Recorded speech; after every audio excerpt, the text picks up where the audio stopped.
What do you think will, in this case, what will be the role of the United States in the next like 20 years, for example? This gets to the core of what I try to do. Number one, dialogue and collaboration.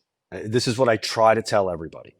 This is not about trying to pass judgment on anybody or say what you're doing is wrong or any of that. If you look at the United States and if you look at China, there has been an extremely beneficial relationship that's existed for 30 years. Now, the vast majority of Americans will say, yes, but it benefited the Chinese the most. Totally agree with that. But if you can now turn the tables, and again, I don't agree with everything that Donald Trump has been doing, but I think some of what he's been doing is taking a page from the Chinese playbook. Case in point, we want to bring in foreign direct investment. We want companies from around the world to invest in America. The one country that has not been invited to this party is China. So my outlook is, why not invite BYD or NIO, for example, in the EV space? Tell them, look, we want you to come to Tennessee or North Carolina and we want you to build a plant. We're going to own 51%. You're going to own 49%. And then you can learn by how it is that Chinese run a manufacturing business.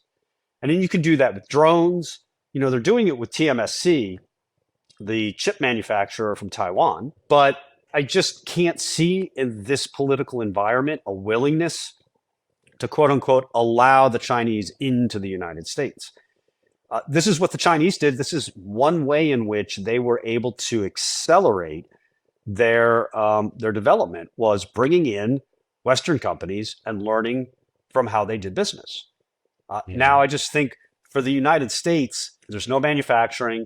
They're fiscally boxed in, meaning too much debt, too much government involved, a lot of regulations. What can the United States, and the United States, I believe, can learn a great deal from China. There needs to be, I think, a little bit of humility to come into that. I think it will happen. I think right now, if I look at how the negotiations are ongoing between the Trump administration and Beijing, I'm very pleased that we have continued dialogue, continued conversations. There's not a lot of acrimony. It's fantastic. I hope this continues. Having the United States recognize the benefits that can be taken from a genuine relationship with China. I mean, look, China's not going anywhere. And also, let's try to be a little bit open and honest here.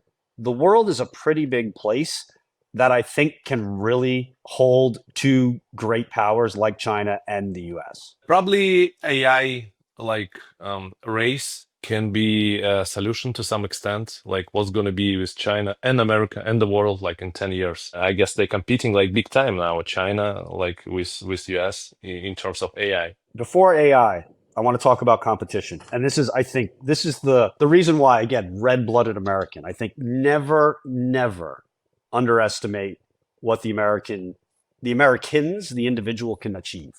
And as a society, how they can really persevere. And I do believe that's still there. So what I've tried to promote is the United States and China. Let's cut to the chase here. They have completely different forms of governance, different societies, different everything. By the way, China is not nuanced. People like to say, oh, it's a nuance.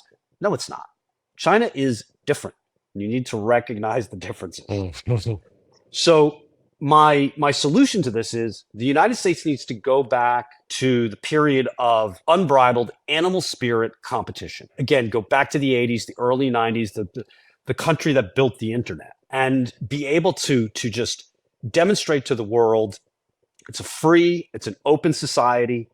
You can say whatever you want. I mean, I believe that the United States right now has virtually the same degree of censorship that China has. It might be different, really? but oh God, yeah. I mean, I think there's been a bit of a change, or the other issue is privacy. The Chinese will laugh when you ask them about privacy. They're like, we know the government knows everything that's going on with us. We know that they have all the information. But so the Americans have the same degree of government oversight. We see this with Facebook and Google and everything else, right? I mean, Snowden back in the day made it very clear, and that was 10, 15 years ago now. So I think it's always funny that the Americans, to a certain extent, have this errant belief that, oh no, we have our privacy, and I'm like, no, you don't. Right? You have the, maybe it's too strong a word, but you have this deluded thinking that you have privacy, but in reality you don't. So if the United States were to unshackle itself, things like regulatory arbitrage. This drives me crazy, which is companies no longer feel as though they want to compete on product, on price, on service. They want to go to Washington, D.C. and say, hey, we need you to put in new laws to stop competition from coming after us. We want to create what's called a regulatory moat. You want unbridled competition. You want people just building, providing great services, all of it. And if you have that system, again, open, free, you can talk about whatever you want. And you compare that to China, because China, I do not believe, is going to move in that direction. China is going to maintain its system where they believe stability is the most important element. That's fine. And stability requires that there is, very strict guidelines in place for oversight and censorship and the likes. If you're able to bring these two systems and present them to the world and say, we have very different views on the outlook of the world over the next 50 years, and then let the entire world vote with their feet on which they support. The United States could make things completely different than where they're basically the trajectory they're going now. And again, the best way that I will explain it in the vernacular of today, America has moved from a abundance mentality when I was growing up to a scarcity mentality, and they need to move away from that. We have to protect what we have by putting up walls and barriers. Tear the walls down, open everything up, get rid of the tariffs, bring everybody, let everybody compete. And I think if you do that, America will have a much brighter future than the direction things are going right now. Look at the American AI platforms right now. They are creating what are referred to as walled gardens, meaning if you want to use OpenAI, you have to use OpenAI, right? It's closed architecture. You just use it and you pay a fee for it. You've got Claude, you've got Gemini, you've got all of these, but they're all silos, walled gardens, right? This was tried when the internet started back in the mid 90s. Do you happen to remember America Online? America Online, like AOL. Correct. The one. Right? Okay. Right. Yeah. AOL was hugely popular in the beginning, but it was a walled garden. You went into that system and you could only operate within that system. Yahoo, to a certain extent, was the same way. What China has done, and I will tell you, this has been a pretty big shock to me, is they decided we're going to compete using open source models. So when DeepSeek came out, it wasn't that China had a competitive AI model. It was that they had a competitive AI model that was open sourced, open weight. And what happened over the course of the next 7 months? You had Kimi K2 the other week. You had Alibaba with Quinn. There are more open source platforms than I can keep track of these days. And each one is iterating over and over again off of the findings from the previous open source model. Now, two things that are important right now. First, China wants scale. And this is a very Chinese way of doing things. It's not about profitability, right? So people always will say to me, Peter, Chinese companies are very unprofitable, which they are for a lot of companies, because that high time preference, longer time thinking, the Chinese want market share. They want market share, and then they can increase pricing. We see this right now in the EV market throughout China. They're doing the same thing with AI. They're creating very open models. They're going to focus on the service side of it, the user experience, as it were. And China has the electrical grid to support it. The United States doesn't.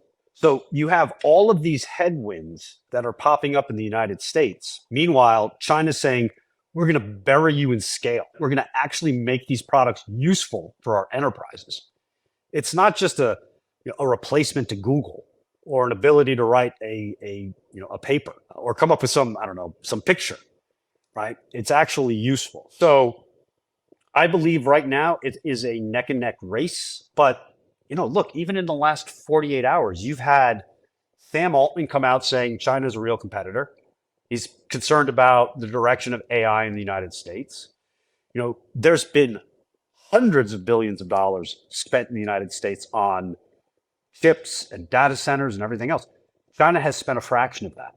They've used software to overcome the dependency on chips. There's a joke here that says, never tell a Chinese what a problem is, because if they know what the problem is, they're going to focus on it until they solve it. So the minute you tell the Chinese, yeah, you have no access to high-end chips, fine, we'll figure some other way out and we're going to use software to do it.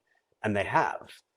So I think the United States, both the commercial groups like an OpenAI and others, plus Washington, the Beltway Consensus, if I had any single piece of advice to give them, it would be this: stop underestimating China. Learn to compete aggressively, and compete on your core competencies, because that's what the Chinese are doing, and they're winning. Maybe they're at the same level now in AI, as an example, but you've seen all the headlines about EVs, right? China dominates the EV market now. In 5 years, what China did to EVs, they're going to do to robotics. So, the United States loves to say, we have the greatest software. We have the greatest minds. NVIDIA doesn't build chips. They have that done in Taiwan. They come up with the plans. They come up with the designs, the software. Your software is only as good as the hardware that has used it. And all the hardware in the world is built where? China. So again, this also goes back to my point about collaboration. If you've got a great hardware and a great software sort of ecosystem, bring the two together. Find ways to share the economics. You can grow the pie, or you can just have two different pies that are not as big.